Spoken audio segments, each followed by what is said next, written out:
Horror कहानियां थी। खून का बदला।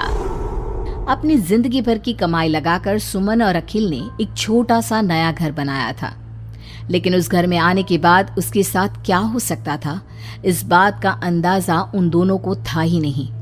अभी इस घर में आए हुए उन्हें 2 दिन भी नहीं हुए थे।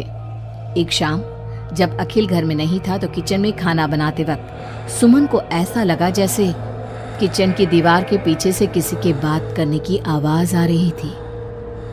कौन हो सकता है यहाँ पर? इतना धीरे धीरे कौन बात कर रहा है? सुमन दीवार से कान लगाकर बात सुनने की कोशिश करती है, लेकिन उसे कुछ सुनाई नहीं देता। तभी अचानक घर की लाइट चली जाती है और दरवाजे पर जोर जोर से दस्तक देने की आवाज आती है। सुमन दरवाजे की तरफ दौड़ कर जाती है, लेकिन दरवाजा खोलने से पहले कोई आवाज उसके कान में धीरे से सुनाई पड़ती है।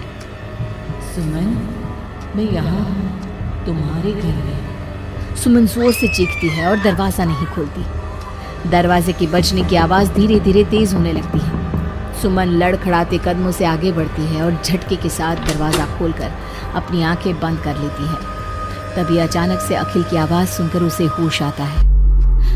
सुमन, क्या हुआ? तुम इतनी घबराई हुई क्यों हो? अखिल, वो लाइट चली गई और कोई है इस घर में। अखिल, मुझे बहुत डर लग रहा है।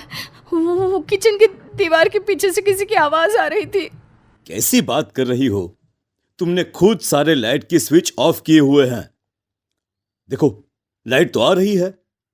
सुमन, तुमने घर में अंधेरा क्यों किया हुआ है? और किसकी आवाजें आ रही थी? चलो चलो, मैं जाकर चेक करता हूं। नहीं अखिल, मैंने लाइट ऑफ नहीं की। और मैं क्यों लाइट ऑफ करूंगी?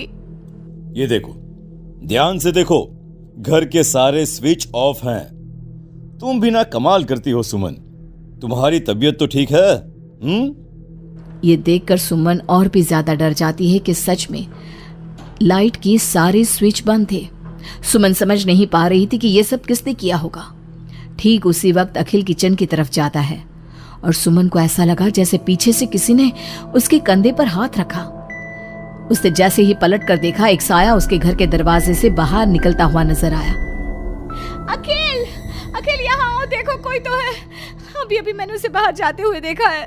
सुमन, मुझे लगता है कि तुम्हारी तबीयत ठीक नहीं है। अरे, मैंने किचन में भी जाकर देखा। पास वाले घर में जो लोग हैं ना, उनसे बात करने की आवाज आ रही है। एक काम करो, तुम जाकर आराम करो, मैं खाना खुद परोस कर खा लूंगा। ओके? तुम बेडरूम में जाओ। नहीं अखिल, मैं अकेले नहीं जाऊंगी।